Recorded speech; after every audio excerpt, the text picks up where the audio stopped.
बलवीरपुरी प्रयागराज की बागंबरी गद्दी मठ के नए महंत बन गए हैं। पूरे देश से आए 5 परमेश्वर और कई अखाड़ों के महामंडलेश्वरों ने उन्हें चादर ओढ़ाई और तिलक करके आशीर्वाद दिया।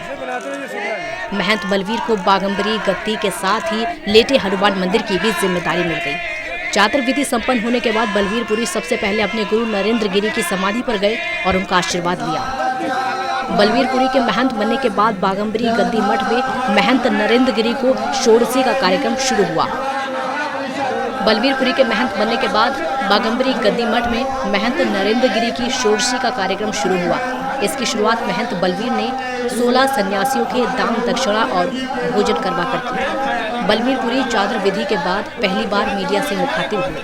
उन्होंने कहा कि गुरु नरेंद्र गिरी के पद चिन्हों पर चलते हुए मठ को आगे ले जाना उनकी पहली प्राथमिकता होगी। मठ में सभी को सम्मान मिले, इसका भी प्रयास होगा।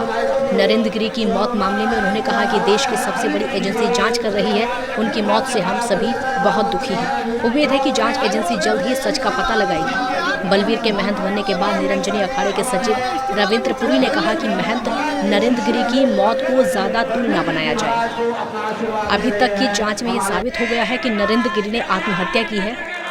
अब नए महंत बलवीरपुरी महाराज हैं तो उन्हें अपना समर्थन और आशीर्वाद दें। उन्होंने कहा कि आज से ये मठ बलवीरपुरी के हवाले है। मुझे उम्मीद है कि वो मठ की गरिमा और वैभव को बनाए रखेंगे। बलवीर शुरू से ही अपने नाम में पुरी लगाते आ रहे हैं, लेकिन अब श्री बागंबरी गद्दी के नए महंत बनने के बाद उनके नाम के साथ गिरी जुड़ गया है।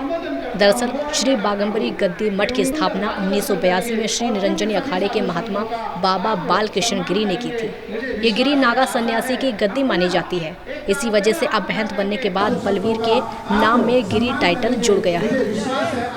अखिल भारतीय अखाड़ा परिषद के अध्यक्ष रहे महंत नरेंद्र गिरी की इच्छा थी कि उनकी षोडशी के दिन यानी आज बलवीरपुरी को बागंबरी गद्दी मठ का नया महंत बनाया जाए। इसी वजह से उनकी मौत के ठीक 10 दिन के बाद बिलकेश्वर महादेव मंदिर के महंत बलवीरपुरी को बागंबरी गद्दी का महंत घोषित किया गया। ये घोषणा हरिद्वार में 30 अगस्त को हुई पंच परमेश्वर की बैठक में की गई थी।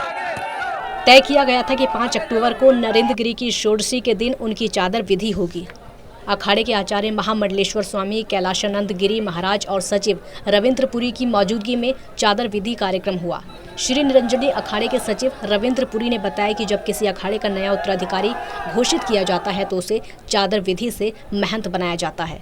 हमारे अखाड़ों की यही परंपरा रही है। जिस दिन अखाड़े के महंत की षोडशी होती है उसी दिन नए महंत की चादर विधि होती है। नरेंद्र गिरी की मौत के बाद से ही उत्तराधिकार को लेकर तमाम कयासबाजी चल रही थी, जिन्होंने अपनी वसीयतनामा में बलवीरपुरी को अपना उत्तराधिकारी घोषित किया था। हालांकि ये वसीयत 3 बार उन्होंने बदली थी। पहले नरेंद्र गिरी ने बलवीरपुरी को 2010 में अपना उत्तराधिकारी घोषित किया था। 2011 में आनंद गिरी को अपना उत्तराधिकारी घोषित कर दिया था। बीते साल आनंद गिरी से विवाद होने के बाद उन्होंने 2 जून 2020 को बलवीरपुरी को अपना उत्तराधिकारी घोषित किया था। इलाहाबाद से टोटल न्यूज़ के लिए आरिफ की रिपोर्ट।